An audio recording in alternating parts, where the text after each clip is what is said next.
In this video, I'd like to teach you how to present yourself and how to talk about your free time. En ese video, me gustaría enseñaros cómo presentarse y cómo hablar de su tiempo libre. So let's go ahead and take a look at these three sentences right here.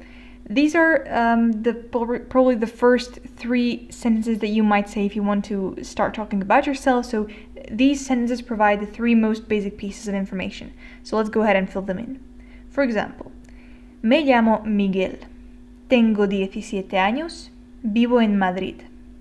What did I just say? My name is Miguel. I'm 17 years old. I live in Madrid. So, me llamo, or llamarse in its infinitive form, is, as you can see, a reflexive verb. It means to call yourself or to be named. Again, just as with other reflexive verbs, you can just take the first part without the reflexive se ending, and you can use it as a normal verb just like that. It would mean to call someone else either over the phone or call someone else by their name. So me llamo would be my name is, and then you fill the name here. Then tengo años means I am something years old. Tengo is the first person of the verb tener, which means to have. And you should be able to fill this in since we've covered all the numbers from 0 to 100. If you're over 100, congratulations, and we'll cover that in some future videos and some future lessons. And the last thing is vivo en, and you just fill in the either the country or the city, whatever you want to fill in. Vivo is the first person of vivir, which means to live. And I believe we've worked with this verb when we first started working with conjugation and with present simple. Just one more thing that I'd like to point out before we move on to free time is that sometimes the geographical names that you know in English have their own proper translation in Spanish. So you might want to learn, or you might want to look up on the internet whether the name of your country is the same in English as it is in Spanish. Maybe I'd just like to point out a very frequently used country that sounds differently in Spanish than it does in English, the United States. In Spanish, the United States are los Estados Unidos. Los Estados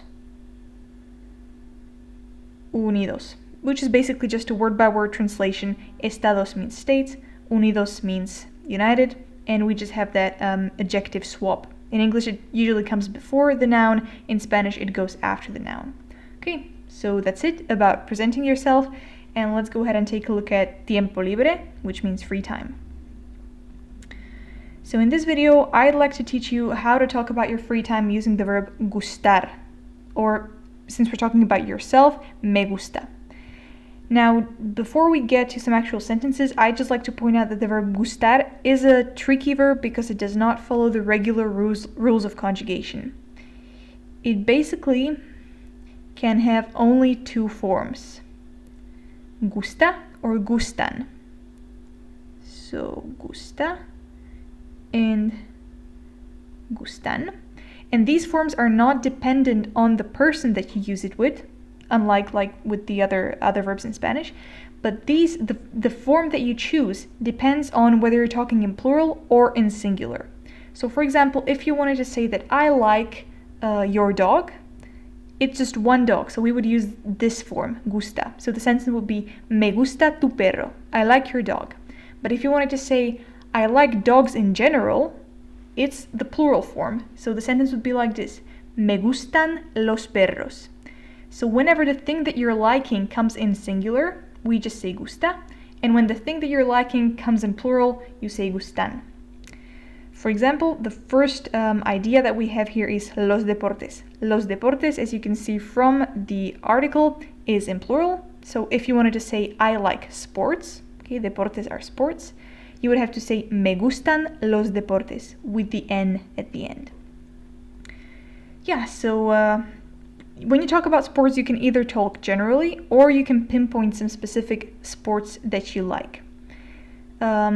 If you want to say a sentence, for example, in English, this would be I like to play football or I like playing football.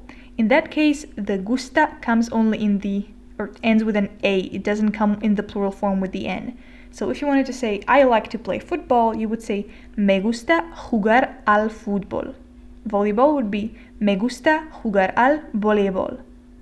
Basketball is baloncesto, tennis is tenis, and there are, of course, many other, but these are the most basic, most frequently used ones. One probably weird thing you may have noticed is the al right here. I've already explained this previously in some of the videos when we had del, which was a combination of de and the article el, and al is the very same thing. So a is preposition, I believe, and it's combined with the article el, and it would be much harder to say a el, so they just combine it into one word. And the jugar a is basically a phrasal verb, and it means to play something, so it has to be followed by the sport or whatever you're playing. So you can play football, volleyball, basketball, or tennis, and if you're using the verb jugar with some sport, the gusta comes in the singular form. Then you can also say me gusta bailar, which means I like to dance. If you want to say I like to go to the gym, you can say me gusta ir al gimnasio. Or if you just want to be more general, you can say I like to do sports, which would be me gusta hacer deporte. Let's go ahead and move on to the other category of things that you might like, which is connected with music. So if you wanted to say I like music in general, the sentence would be me gusta la música. Again, no plural here because la música, as you can see from the article, is singular. So me gusta la música. If you wanted to be more specific, you could say I like to sing, which would be me gusta cantar. Again, singular form because we're connecting it with the verb. You can also play an instrument, which is in Spanish is expressed by the verb tocar. And here we do not have a preposition. Here we had jugar a, el fútbol, el voleibol, etc. Here we only have tocar, and then it is connected to the noun itself with the article that the noun is naturally connected to. So I can say me gusta tocar el piano, which means I like to play the piano. Me gusta tocar la guitarra. I like to play the guitar. The same sentence structure would be for I like to play the drums, which is la batería, the flute, la flauta, and other instrument. Again, these are the most frequently played ones, so these are the ones that I picked. And another category or another point that I have, bullet point that I have here, is just miscellaneous things that people like or generally do. So again, all of these start with verbs. So if you wanted to say I like some of these things, you would use me gusta without the N. So me gusta ver películas means I like to watch movies. Me gusta ir al cine, I like to go to the cinema. Me gusta leer libros, I like to read books. Me gusta pintar, I like to paint. Me gusta jugar a juegos en el ordenador, I like to play video games on the computer, or games on the computer. Ordenador is computer. You could also, in some parts of the world, you can see the translation of computer computador, but I'm more inclined towards ordenador. Another thing that you might like is me gusta aprender idiomas, which means I like to learn new languages or languages.